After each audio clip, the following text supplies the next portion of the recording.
I'm Dr. Randy Bach. I'm honored today to have with us Pastor Darrell Scott. Pastor, tell us what's top of mind for you. I have to say, I came across Pastor Scott on X, and he's a fascinating man. He's not afraid to say what he thinks, and hopefully we'll hear a lot of that. He's probably best known from the 2016 RNC Republican National Convention, wherein he endorsed President Trump, and he's had some association thereof. Pastor Scott, tell us a little about your story and any kind of Trumpian anecdotes you have on top of mind. If you're referencing back to 2016, I had endorsed President Trump in 2015. A lot of people don't know that he was actually considering running in 2012. I met him. We've been friends since 2011. And he considered running in 2012. I would have been with him then. And you can imagine the type of pushback I would have had back then. He's running against an African-American president. Here I am, an African-American on his side. But he chose not to run, to my disappointment, but it turned out for the good, because once he began to run in 2015, actually, we were able to put together. And, I used to say all the time, I said, Hillary has a well-oiled machine. We have a motley crew. But that motley crew was able to make history and do something that was unprecedented, an outsider along the lines of a Ross Perot, an outside billionaire that decided that he can make the country better. And he ran. And I used to say all the time back then, if people could see the Trump outside or out front that I see behind the scenes, he would win. And he began to show people the behind the scenes Trump out front. The same guy you see out front is the same guy we see in the back, and he won the election. I think he made history. It was unprecedented. It was shocking to those on the outside. We weren't shocked on the inside. We were more or less relieved that the campaign was over. But as far as being shocked, we weren't really shocked. We fulfilled all the expectations that we had. Well, that's wonderful. So, what was your moment in time that you kind of segued with, joined forces, whatever, with Donald Trump? What attracted you, and how is it that you are different from, say, the majority? It's hard to, we don't want to talk about color exclusively, but you're going to be known as a black minister who endorsed Trump, and how weird is that? Yeah, back in 2011, when we first met, we had some very candid conversations. The very first thing out of my mouth, I was able to meet him through a mutual friend, and there were a few people in the room. The very first thing out of my mouth to him was, and you can see it in my book, I write about it in my book. In fact, I might as well get me a shameless plug in. In my book, Nothing to Lose. Unlikely Allies in the Struggle for a Better Black America. I thought that was a good title, Unlikely Allies. But in my book, the very first thing I said to him was, what makes you think black people will vote for you? Word on the street is you're a racist. And he looked at me straight in my face and square in my eyes and said, I'm probably the least racist person you ever want to meet. I can't be racist in my line of work. I have to work with everybody. But the thing that impressed me was that he did not go overboard trying to convince me that he wasn't a racist. He didn't go into any of the usual defenses that people have. He didn't say, well, I had a black friend in the third grade, or I knew a black guy that lived down the street, or we used to have a this. He didn't do it. And so we began to talk about a number of topics germane to the black community. I asked him what he thought about the overall condition of the black community. And he said that he thought, and he said this to me back in 2011, he says, I think unemployment, underemployment, and depressed living conditions contribute to the overall condition of some facets or aspects or portions of the black community. And I was impressed with the answer. It was a good answer. I was not impressed. I was not going to vote for Hillary Clinton. I knew that. Well, no, Barack Obama back then, which I didn't vote for Barack Obama in 2012. He had been to my church before. I got a chance to meet him. I was not impressed. I had voted for Bush prior, and I was the type of person that I voted the person and not the party. And I would vote the platform and not the person. And so it's more or less the platform that I support. If you're on the platform that I believe um, more accurately reflects my values or my worldview, that's the person I vote for. And I believe Donald Trump did that. I'm conservative, but my conservatism was not or is not rooted in politics. My conservatism is rooted in Christianity. And I was naive enough to believe that all Christians should or were automatically conservative because of the values that the Conservative Party espouses line up with, I believe, to be my biblical worldview. And so that's what I went with. And when he began to stand for all the things I stood for and stand against all the things that I stand against, and not only that, I liked the guy. He was very charming, very hospitable, very gregarious, very engaging, had a lot of self-deprecating humor. And he's in the hospitality business. He's a hotel builder. So he's in the hospitality business. He was very hospitable, and I liked the guy. And so as we were leaving from the meeting. I was the last one out of the room in that first meeting. I met with him back in 2011. We shook hands, we exchanged numbers, and we kept in touch over the years. He decided not to run. I was a little bit disappointed. And then in 2015, I got a call and said, "Hey, the boss is running. The Trump is running. Are you in? You still in?" I said, "Yeah, man, let's go." And he said, "Well, come on, meet me in New York." And we went up to New York, and the rest is history. Now, I will say this. At that time, he was number 17 in a field of 17 primary candidates. Number 17. There was even questions about whether he would make the debate stage. And here's a guy who's a serious businessman. He considered himself to be a serious businessman. He was a television star. He was his brand was synonymous with luxury. He was an icon, so to speak, in and outside of the Black community. Um, and he takes himself serious. He's serious enough that he's going to self-fund a campaign where he enters into the presidential race, and all of a sudden he's mocked, he's derided, he's called a clown, a buffoon, a joke. To be quite honest, his skin is a lot thicker than mine. I don't know if I could have taken that because he was receiving that from a lot of people that he had known over the years.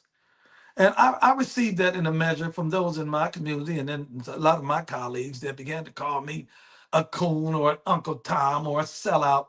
And I would think, wow, you guys know me. You've known me for years. You've known me for decades. You know I'm not a coon. You know I'm not an Uncle Tom. You know I'm not a sellout. And you know that whatever decision I made to endorse Trump was not an emotional decision. It was an intellectual decision. It was something that I took, after consideration, deliberation, consultation with my wife, we decided to go that way. And so it can be pretty, um, what's the word I'm looking for? Disappointing when people that you know or people you've had association with, people that you've helped, people that you contributed to. A lot of the Democrats that attacked him were Democrats whose campaigns that he donated to, that he knew these people. And so, so you had to deal with that dynamic. Now, once again, he's number 17 in the field of 17. Nobody gave him a chance. Everybody dismissed him and poo-pooed him and dissed me and poo-pooed me along with him. And here's the thing. As he began to whittle down, he went from 17 to 16 to 15 to 14. I'm riding with him. If he had got out the race, I'm getting out the race with him. I wasn't going to leave from supporting him and now I'm going to advocate for Ted Cruz or Marco Rubio or who else was running, Carly Fiorina or John Kasich, any of that. I wouldn't have jumped on anyone else's bandwagon. When he left the race, if he'd have got out, I'm getting out with him. I'd have rolled off into the sunset. And at election time, I would have voted for whoever I felt to be the candidate of choice, but I would have voted in private, as is my prerogative and my right. But he won. And I always said this, you guys want to get upset with him because he won and get upset with me because he won. Look, he won. What do you want him to do? Give it back? Oh, I won. My bad. I didn't mean to win. Here, take it back. I didn't do it on purpose. And so, that was the hand that we were dealt with by God and the American public. And so it is what it is. And he won. And he and our relationship got closer and closer during the course of the campaign because, once again, as I stated, we have what we consider to be a motley crew. It's a tight-knit group. Right now, we refer to ourselves as OGs. We're almost like family. All of the people that were around in that initial go-round were very, very close one to another. And it's almost like family. We stay in touch now. Some of us are still, some of them and us, I'll say, are in positions now in this administration. Others, while they might not have an official capacity in the administration, such as myself, we don't work for the administration, but we still work with the administration. And we're a very, very close knit group. Now, we have those that came along in 2020, and we have even more that came along in 2024. They have a measure of respect for us. We respect what they're doing, and it is what it is. No, I admire that you were willing to follow your own, North Star. And we see, there are a lot of movements that seem improbable, but then there's a momentum, and then it seems inevitable. We see this in sports a lot of times. I'm old enough when the amazing Mets, where they were in last place for a decade. Tom Seaver. Yeah, exactly. 1969. And then all of a sudden, 1969, there's nothing stopping them. It's like it's amazing. And then you get this whole feeling like this can't be true. This can't be true. And then it is true. And you can't be stopped. And I feel as if that there's kind of an awakening happening. I mean, we see this, different types of awakenings. And there are, I suppose, good ones and bad ones. I think there's a lightness in the dark in terms of how people react and how they process. But, again, I kind of, I think it's not the best terminology to call the Black community, because I don't think people are necessarily all in a community per se, and people live their own lives individually. But on a numerical basis, demographically, I think now it's like up to 1 in 5 Black men are with Trump. I don't know whether that number's changing, but it's more than it ever was before. It seems as if there's always been kind of a block of voters that the Democrats can count on, inevitably to go out and do their bidding, regardless of whatever gets fed to them. And I'm a Jewish guy, and the Jews have. There's an old joke that the Jews earn like Episcopalians but vote like Puerto Ricans. This is back in my New York City days. And, it's like they don't vote for their interests. They're voting on some historical basis. So, the Jews and I think the Blacks are, similar in this regard. They're voting on an old grievance, and they're not necessarily voting for their own best interest at this moment. I don't know if you see any value in that. Well, let's talk about that. The Black community. President Trump was the first presidential candidate, and I was born during Eisenhower's administration. And so you've had Eisenhower, Kennedy, Johnson, what we have, Nixon, Ford, Carter, Reagan, Bush, Clinton, Bush, Obama. President Trump is the first Republican candidate in my memory that actively courted the Black vote. My grandson plays college basketball, and during his recruitment process, there are always schools you would like to go to. And I know some coaches that were speaking into his life, and they would say to him, listen, don't go where you want to go. Go where someone wants you to come. And President Trump actively courted the Black vote, whereas traditionally Republicans didn't. It was always a given that Blacks were going to vote Democrat.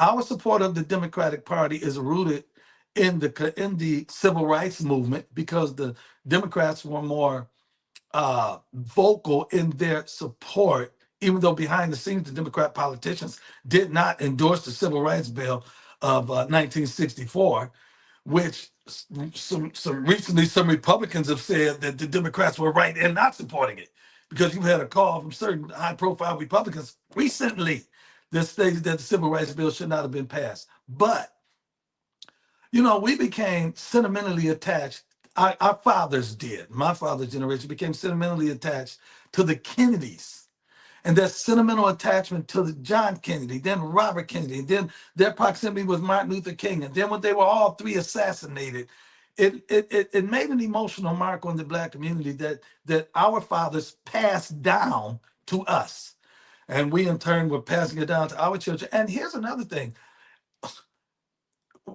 We talk about voting policy over person and all that, but there has to be a PR aspect to any type of political parties.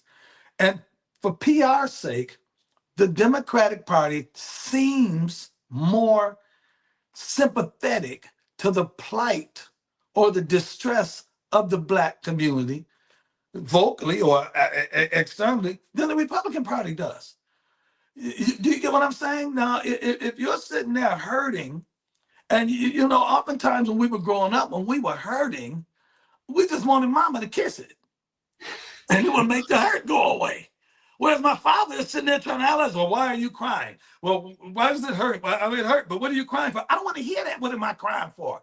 I just need some sympathy right now. I need somebody, and that's what the Republican Party has failed at doing, which was put their arms around the Black community and embrace the Black community and say, we want you to be part of us, so we can work together to find solutions for whatever it is that's hurting you.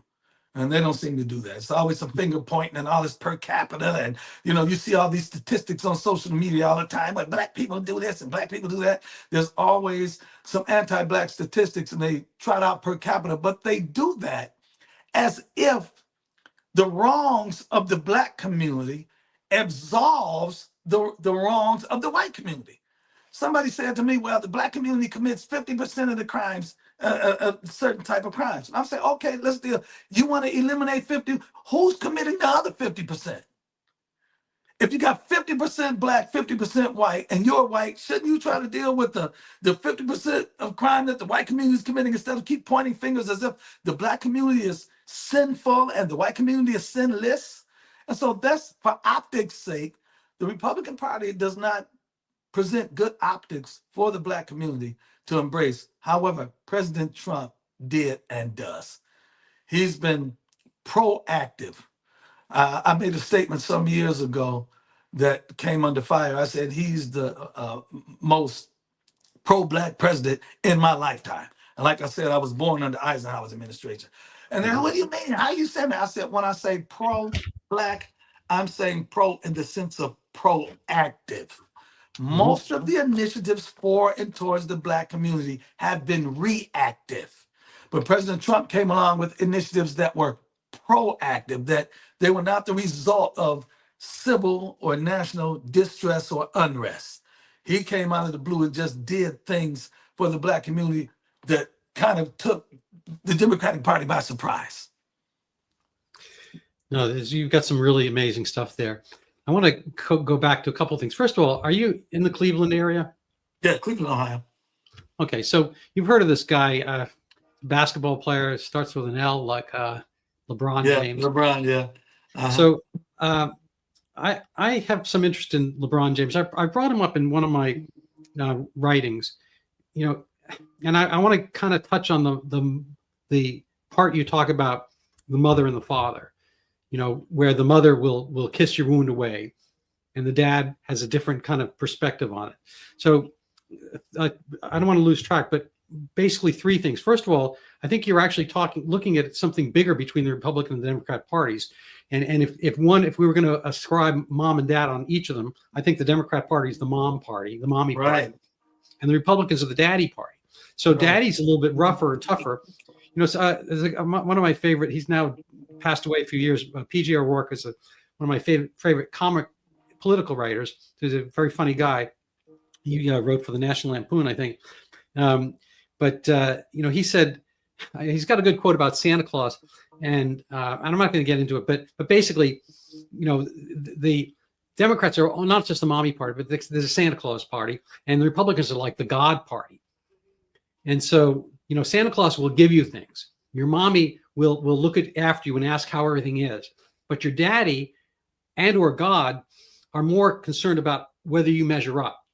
whether you deserve that thing. And to kind of make the circle to Cleveland and LeBron James, and with your grandson playing basketball, in that neck of the woods, LeBron James had his mom. He didn't have his dad. I mean, as wealthy as he is, billionaire, I assume, there's lots of guys who could come up and say, I'm LeBron James' dad. I'll prove it, DNA test, and would want to be in the circle and get on the, private jets and all. There's a lot of attraction, but nobody has stepped up. So his mom must have been in a situation where, she literally had no idea from whom, whatever she's hanging out with, who's LeBron James' dad. It's kind of a mystery to me. But anyway, she had the wisdom, she was in rough times and so forth. She had the wisdom to give him up for either adoption or fostering. And he wound up with a guy who, his name is Johnson, I believe. It might be Frank Johnson. Anyway, in the Cleveland area, who I think his role, he had a regular job, but he was also a coach, I think a football coach. And I think he provided the daddy that somebody, obviously as physically gifted and talented as LeBron James had, in order to get the discipline. I don't think none of us are perfect in all this stuff, but LeBron James has been amazing in his, kind of solidity and keeping at it, an incredible career, long duration. And I think absent that handoff, use the football analogy, from the mother to Mr. Johnson, we'll say, I don't think we'd see LeBron James doing basketball, with that kind of solidity. And I think this is, an interesting kind of example of what is needed. He may not have had love, the same kind of mother love or real father love, because he didn't have one. But in order to be, I think he got very lucky and fortunate to be with a coach who's like, much more solid and much more, like Doc Rivers' dad was a policeman. I think that plays in how you, react to things and whether you can absorb pain and problems and then proceed and progress. Well, that story is partially true, but LeBron did have a father figure. There's a gentleman that's a good friend of mine that was there for LeBron and LeBron's mother almost his entire life. Eddie Jackson is his name. And he was there. He would take LeBron to all the AAU games when he was a kid, this and that. He was very close with LeBron's mother. He's still in LeBron's life today. He actually negotiated LeBron's very first Nike contract. And everyone up here in this area knows that Eddie was the one there for him. Mm-hmm. The coach was there for him in a certain respect, and maybe a little bit before. He didn't hand him off. He wasn't handed off to foster care or anything like that. He simply was able to stay over a friend's house until Gloria was able to get some more stable living conditions. But Eddie was the one there for him. Eddie's still there with him now. Eddie's a friend of mine, but he was there with him from all the way up. And everybody up here knows that in this Cleveland area. But he's content to remain in the background. Like I said, he negotiated his very first Nike contract, and he is a businessman. He was a businessman then. He's a businessman now. I really believe he instilled those business ethics in LeBron.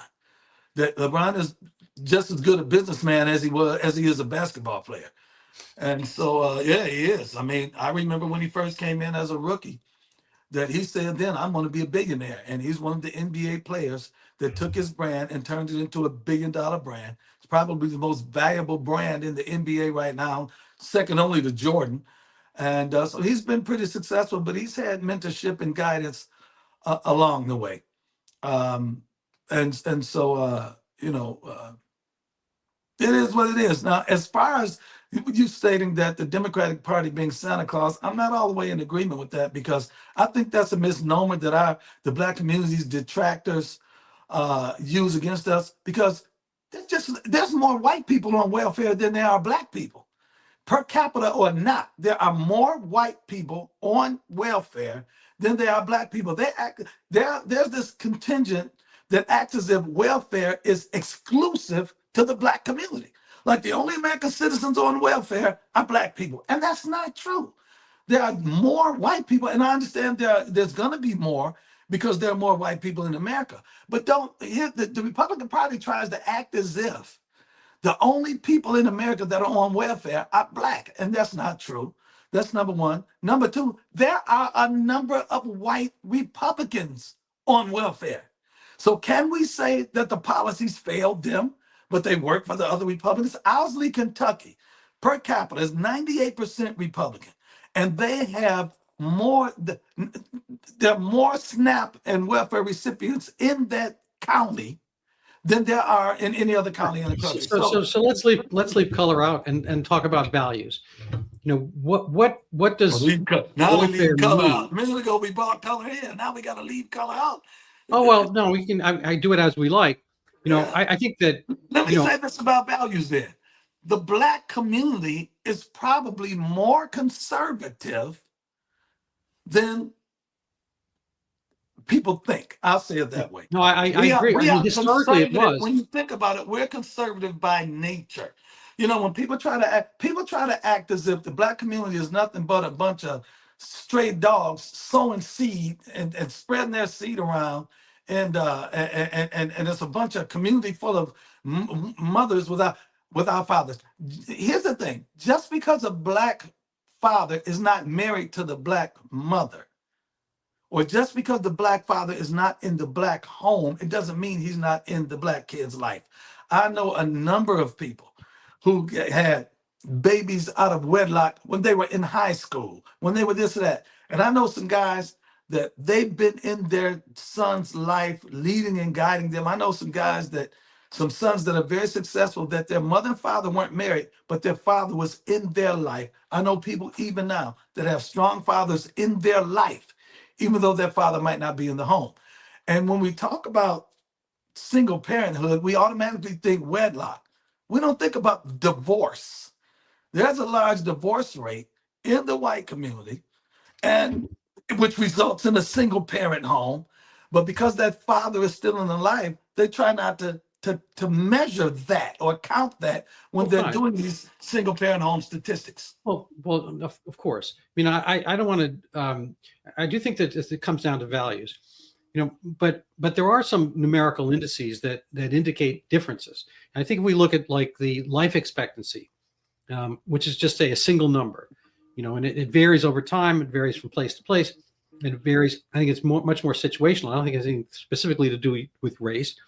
But I think you get to look at this one thing. I think the life expectancy in Africa right this minute is probably a decade less than it is in Japan.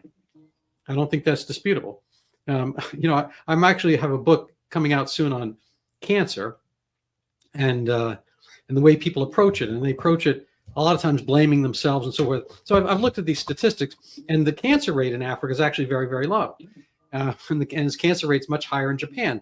But, the funny thing is the cancer nobody wants to hear about it, but cancer is sort of a disease of success. That is to say, you only get it when you live long enough on average, to get cancer. So in Africa, cancer is not a big deal, because if you're in the Sudan or Chad or either of the Congos, whatever, it's much more about getting, staying alive, avoiding militias, getting enough food, et cetera, shelter, pestilence, avoiding malaria, blah, blah, blah. So if you make it to 70, 80, whatever, fine, then you get to cancer maybe. But cancer is not an issue in Africa. So anyway, so there are places, let's say, pick your African country, Congo versus Japan, where the life expectancy is vastly different. So I think we could make it. Asians' life expectancy is greater than any other ethnic group? Well, no, not really. I mean, if you just look country by country, the life expectancy in the Netherlands is probably the same as Japan. Once you have your needs met, your basic, food, shelter, et cetera, and you're going to have good nutrition throughout your life, then life expectancy is pretty much the same. The life expectancy is low where there's war, pestilence, famine, blah, blah, blah. That kind of stuff. So that's where it comes down to. Obviously, a lot of factors add in. Misery, like the Soviet Union, had a lot of industrialization, but their life expectancy was very low because they're drinking themselves crazy with vodka, and they're getting a lot of liver disease and whatnot because they're so miserable. So I think misery could be added in. Pestilence, misery, war, famine, blah, blah, blah. The bad things in life. So the more you have the good things, kind of the better life is, the longer you live. So there is a difference in life expectancy in, if you're born, in, I don't know, pick your spot, the south side of Chicago versus, I don't know, Westchester County, New York. There's going to be a difference, probably a decade. And so there is something there. There's some there that's happening in those different experiences. And that's what needs to be addressed. And then it's a matter of, templating it to the other countries on earth to be more like the Netherlands, say, or Japan or whatever, and less like, I don't know, you pick your, Sudan or whatever. I mean, it doesn't really matter. One of the worst, lesser countries. It could be, Nicaragua or whatever. It doesn't really, I don't think it's a color play per se. I think it's a situational play. And then it's a matter of, I agree with that. Fair And enough. you know what? A lot of it, once again, the depressed living conditions are more so economically based than they are ethnically based. Well, I tend to agree with you. Economics play a large part in conditions. When you look at, let's look at the Black community. When you look at the crime statistics of the Black community, the majority of those crimes are financially based crimes. Drug dealing is a financially based crime. Robbery is a financially based crime. Burglary, theft, those are all financial. And a lot of murders occurred out of robbery, out of drug dealing, out of theft, financially based crimes. Years ago, there was a city, one of the most depressed cities in the country, East Cleveland, and there was a heavy gang presence in East Cleveland, and they elected a mayor, and the mayor broke up the gangs. You know how the mayor broke up the gang? He gave them jobs. He gave them city jobs. And when they got those jobs, they didn't have to sell dope anymore. They didn't have to commit crime anymore. They didn't have to rob and steal anymore. And so I believe, it's the financially based crimes that reflect negatively on the overall statistics of the crime statistics of the Black community. So if our economic situation is alleviated, we would see a reduction in crime. But that's not just the Black community. That's every community. If you see most financially distressed communities have an uptick in crime than communities that are not financially distressed. Yeah, no, I agree with you. We talked a little bit earlier, but not in this interview yet, about narcotic usage. And so I have a book coming out as well. It's a different topic, not the cancer book, but it's about getting out of the narcotic addiction maze. It's called Withdraw to Freedom, getting out of the narcotic addiction maze. And one of the things I've studied along the way is, the opioid epidemic. Everyone thinks it's kind of a recent phenomenon, and I really pin it towards the paradigm shift that brought maintenance therapy, methadone and whatnot, in the 60s and 70s and beyond. But a lot of people think of it's OxyContin and fentanyl, all that kind of stuff. They have kind of recency bias. They're looking at the recent stuff. But it is true to say that since the 1990s and probably before, there's been a steady increase in the number of opiate related deaths, overdoses, and so forth, heroin overdoses and deaths and whatnot. It's been a scourge, and it's opiate or opioid epidemic. But the only pause in the increase in deaths happened during Trump 1.0, Trump 45, and nobody talked about it. And this is an amazing thing, because there's kind of the drumbeat, like during the Iraq War, they'd show all the caskets coming in with American flags off the planes, and how the kind of the steady beat of death. And then when Obama came in, they stopped showing those images. And this is what happened when Trump came in. Basically the opioid epidemic stopped being part of the news, but Trump didn't have a specific opiate treatment plan.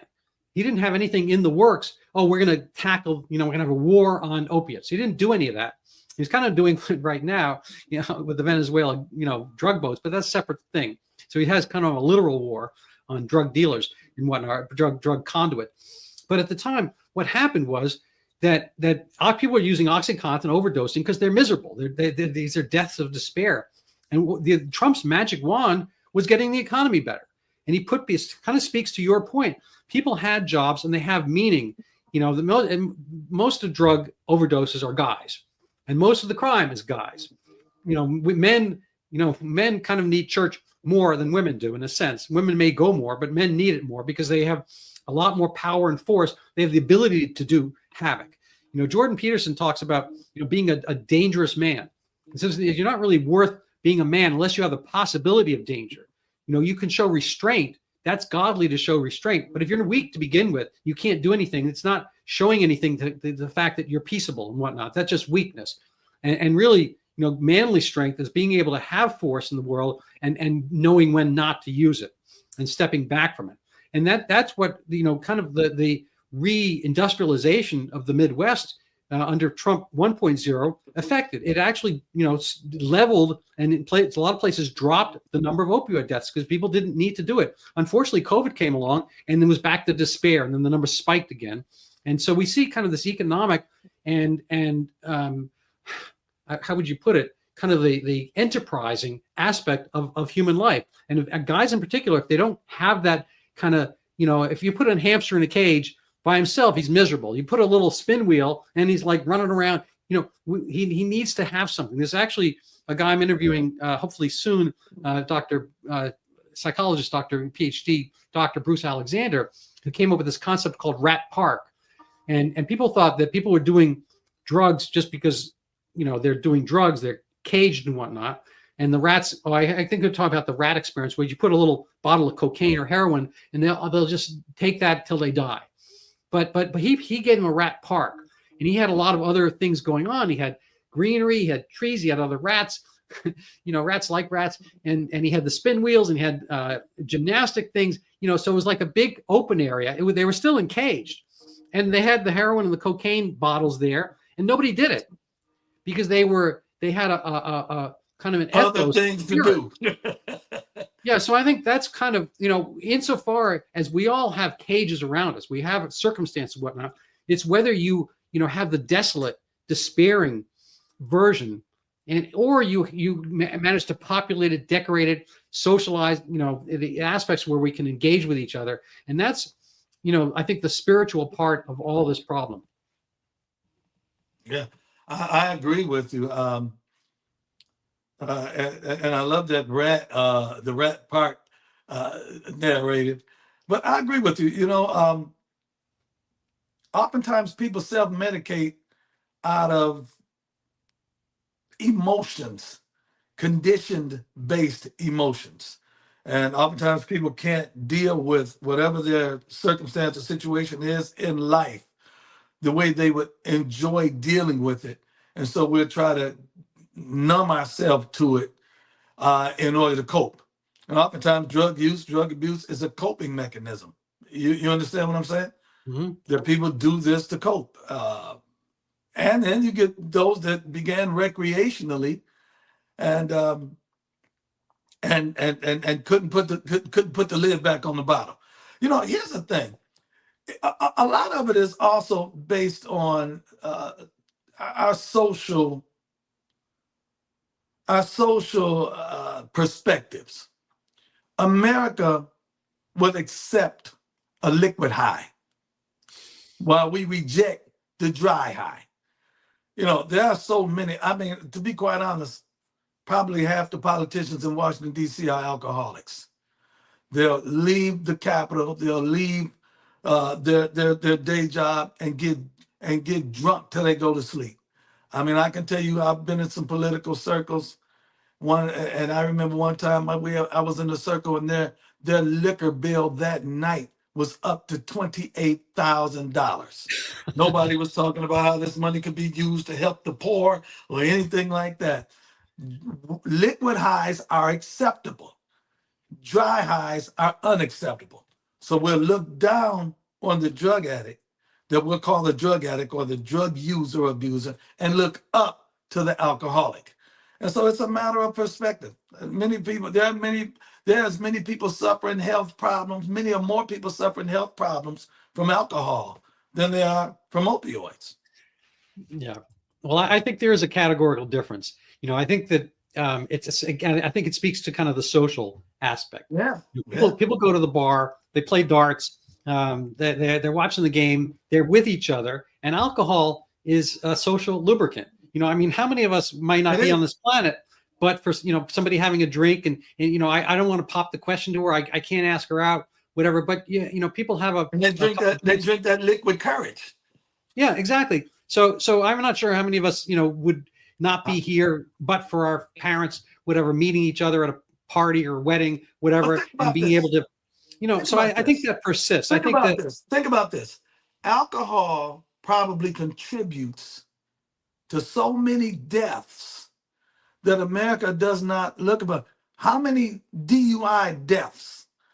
How many DUIs? Period. The people's lives are changed because they got caught driving under the influence. How many people were killed in car accidents because? How many people were shot and killed out of crimes of passion because of liquor or whatever? It's a bane to society, but it's an acceptable bane. Whereas if opioids were causing a lot of these same problems, then we would have different reactions to it. well, again, the answer to almost every question is it depends. And there's the great philosopher Homer Simpson who said, I think he said, I'm not sure he said alcohol or beer, either one. He said, beer, the cause of and solution to all of life's problems.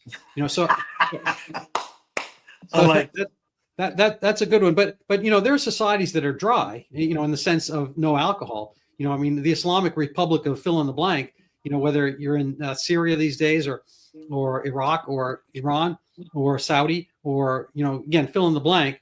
Probably Sudan, and maybe a good part of Egypt and whatnot. There's no alcohol to be had, and that doesn't mean people don't have violence. That doesn't mean they don't have wife beating, domestic issues, and whatnot. Well, There's I'm looking more so at America. You have more of a worldview where I'm looking at America. My perspective is probably limited to America. Well, yeah, fair enough. I mean, my only point about this is that alcohol has this social aspect. So people have a bar, they have parties, they go to weddings, and people pop champagne. It's part of the social fabric here. And again, leaving perhaps Dearborn, Michigan out of the equation, and Iran and whatnot. So that's part of the social thing. So you and I get together, we have a beer, we watch the game, that kind of stuff. And that's part of socialization, and we're good at it. We understand it. But when you have all these other axes of drugs, see, watch this. If other communities get together and do that and pass the joint, or well, that's the thing. pass the crack pipe, as far as their social engagement, it's looked at differently. So that But so the thing is, I think real quick. Let me say something real quick that I think you'll find funny. President Trump doesn't smoke or drink. I agree. Yeah, he never smoked or drank. And one day he was talking about how he didn't smoke or drink. And then he paused and said, "Could you imagine me if I did drink?" I know. I love that one. Yeah, his brother Fred, I think, was an alcoholic and passed away from alcohol-related issues. But when he said that, that guy has a self-awareness that's unparalleled. He said, "Could you imagine me if I did smoke and drink?" Like, I'm already on 10. Yeah, no, that's this is not politically correct, but when it's not that every Muslim's a terrorist, but most all the terrorism is Muslim related. The same question goes there. It's like these are guys blowing themselves up without any alcohol. Can you just imagine? Could you imagine? Well, but the thing is, it could cut the other way. If there were some alcohol, maybe they wouldn't be all like pent up and pissed off. Who knows? I mean, it's hard to say. Let me say something real quick to go into what you said. And I hope you don't mind me jumping in and out, but I don't want to lose the thought. There was a movie with Dennis Quaid in it called American Dreams. Did you ever see that movie? No. All right. In the movie, it was a funny movie, a satire, so to speak. In the movie, it was a knockoff of American Idol. And there was an Islamic contestant that was advancing up. The winner would get to meet the president and shake his hand. Dennis Quaid was the president. And so a Muslim guy was in the contest and he's moving up the ranks. And so the jihadists met with him and they told him, "Listen, you're going up and we have it all set." He said, "We want you to put this vest on with this bomb. And when you go up to meet the president and shake his hand," he said, "we want you to press the button and blow yourself up." He said, "So here's what you're going to do. You're going to put the vest on. You're going to meet the president. You're going to press the button and I'll see you in paradise." And so he said, "Oh, okay. So you're going to get blown up too?" He said, "Oh, no. You're going to do it now. I'll see you up there in about 20, 30 years. You know what the guy did? The guy looked around, took that vest off and threw it in the garbage can. and he wasn't doing it. But I thought it was funny that the person that was encouraging him to do the suicide bombing, he said, "Oh, we're gonna both go to paradise together." He said, "Oh no, you go now. I'll be up there in 25 to 30 years." Yeah, no, it's an interesting thing. There's a lot of that, about the lived experience, about whether, politicians and so forth oftentimes have the same aspect. And so I think there's kind of, without putting everything into categories, there's kind of two kinds of politicians: people who have these policies that in some way benefit themselves more than the people, and others who understand that people are people and they all are working on the same, we're all like little vines working up the same scaffolding. We all want the sunlight, we all want the fresh air, we all need the water. And a lot of the policies become their own thing. And this is kind of getting back to my methadone stuff. Methadone became a policy that people thought was going to help. It's kind of like the mommy thing. We're going to help you, with your drug addiction. And it actually figures into alcohol as well, because, alcoholics, when we see and treat alcoholics, first thing we do is we sober them up. We stop the alcohol. We can talk all we want. We can go to AA. We can have therapy, all this kind of stuff. And there might be, criminal aspects if they, were DUI and all that kind of stuff. But the first thing we do when we treat an alcoholic, we say no more of that. Done. And we did that with narcotics as well. Through this something called the classic era of narcotic control. It's kind of like from the 20s to the mid 60s, where we sober people up. That's what we did if you had that problem. And we didn't have we didn't have an opiate problem for pretty much that 40, 50 years in the middle, from let's say good solid 40 years.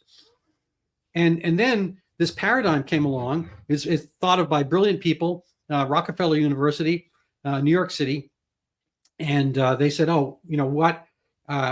Frankly, it was the black people in Harlem mostly, and a few other cities, really like LA, a little bit in Chicago, who were having a heroin problem in the 50s, as you mentioned, and the 60s. And what we're going to do? We're going to give them the hair of the dog. We're not going to taper them off. We're going to give them that opiate in the form of methadone. It's called dolopine also. They're called dollies. And then they won't have a need for drug after that. So their needs are going to be taken care of. They're not going to rob. It's not going to be a financial thing anymore. They're not going to have to go hungering around for property, stealing, etc. We're going to fix our theft problem in like the wealthier parts of New York City by throwing, kind of heroin-like drug, methadone, which is as much a narcotic as any other narcotic, into that area. And this became kind of a religious issue because the pastors in Harlem were like, thank you, no thank you, don't do this. But it became a policy thing. And so the divide I'm talking about, like Donald Trump is kind of like Richie Rich. I had a comic book when we were a kid, Richie Rich. I remember Richie Rich. I was the comic book aficionado. Yeah. And so you see Trump, he seems like a Richie Rich kind of guy, so wealthy, he's got gold this and gold that. But here's somebody who understands that we all are working on the same personal economy. And if you give somebody that drug where you didn't do it for alcohol, and all of a sudden you're going to do it for opiates, that's not going to help people. And so, but the politicians, I think they sense a bureaucracy in the making, that they're going to have a lot of people be able to make money. So they go through the trappings of I'm helping you. But really, I think in a lot of ways, they're helping themselves. They're helping their own industry. So the methadone industry came up, and we went from zero, substance abuse counselors to because I don't know how many there are now. Let's say tens or hundreds of thousands of them, and so forth. We went from zero. A new industry. And it's been very, very good. So I think it's been very, very good for psychologists and substance abuse people, methadone clinics, and now Suboxone, same kind of thing, and not so good well. It may be good for a drug addict who doesn't want to get clean or wants his drug and you pay for it all of a sudden. But it becomes this thing like the welfare system where all of a sudden you can have a profession practically of being a narcotic addict. You get your Section 8 housing, you get your Medicaid, health insurance, you get oftentimes disability payment, fill in the blanks. It's one thing after another, food stamps and so forth. And a job may or may not be part of that equation. If it is, it's kind of on the side, black market and whatnot. But we've kind of institutionalized a lot of problems by not getting people that sober moment, the daddy moment, instead of the mommy thing. Oh, my God. Look at it like this, too, as well, though. The one thing that made heroin unique was the fact, as opposed to, say, crack cocaine. Crack cocaine is mainly a psychological addiction, where heroin was just as much a physical addiction as it was a psychological addiction. You take somebody cold turkey off heroin, they could die. In extreme cases of alcoholism, if you take somebody off alcohol cold turkey, it will have a lot of physical ramifications. Whereas crack cocaine wasn't like that. I've known guys, man, that were crack addicts and went to the penitentiary and were clean for 5 straight years. And I'm clean. I don't need it anymore. I'm straight. I know a guy that did 5 years in the penitentiary and was clean as a whistle. The day he got out on a Monday, he didn't get home until a Friday because he went straight to the doggone dope house when he got out and started getting high again. That was more psychological. Whereas heroin, the methadone had to be introduced because heroin was also a physical addiction. You could die from cold turkey. Now, let me say this. The answer, here's where the discrepancy lies. The answer, where now we have the treatments and we have the treatment centers and we have, like you say, the counselors and everything. And I really believe, and I'm sorry, I believe it's because the opioid addictions went mainstream. They went into mainstream America. They crossed the color line, so to speak. And when we looked up in their housewives that are addicted to Percodons and Percocets, when you get all of these suburbanites that are addicted, we have to approach it a different way, because with the Black community, it used to be, you get caught, you're going to jail. And you had this over incarceration of the black user. When we got caught, I know a young lady that got caught, not caught, when I say caught, got arrested. They were pulled over for a broken taillight. There was an empty crack pipe in the back seat of her boyfriend's car, stuffed down in the seat. It had residue in it. She got a Republican hanging judge that she wound up doing 3, no priors, never been arrested before, with a daughter that was 6 months old. They took the daughter. Fortunately, her mother was able to get it. She did 3 years in the penitentiary. Her life has been affected ever since because she has a felony on her record, simply because of an empty crack pipe, and she was Black. Whereas those type of situations were dealt with differently if the person arrested had not been Black. And so we see a lot of the disparity in the Black community now is people that have stains on their records for being incarcerated for something that other ethnicities were treated for. And that was the treatment for Black people. Just lock them up, put them in jail, lock them up en masse.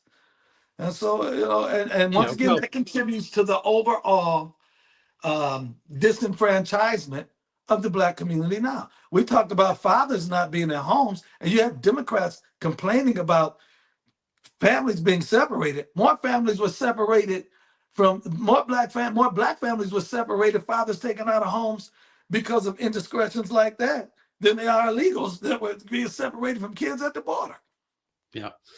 Well, I'm with you part way on that, probably about 70%. I have to correct one thing. I apologize, but alcohol withdrawal can kill you. There's delirium tremens, DTs. That can kill you. Narcotic opiate withdrawal, whether it's heroin, methadone, any of those things, fentanyl, OxyContin, whatever, that doesn't kill you. Heroin does. Heroin addiction, when people would go cold turkey on heroin, those withdrawal symptoms sometimes would be, that withdrawal process would be so drastic.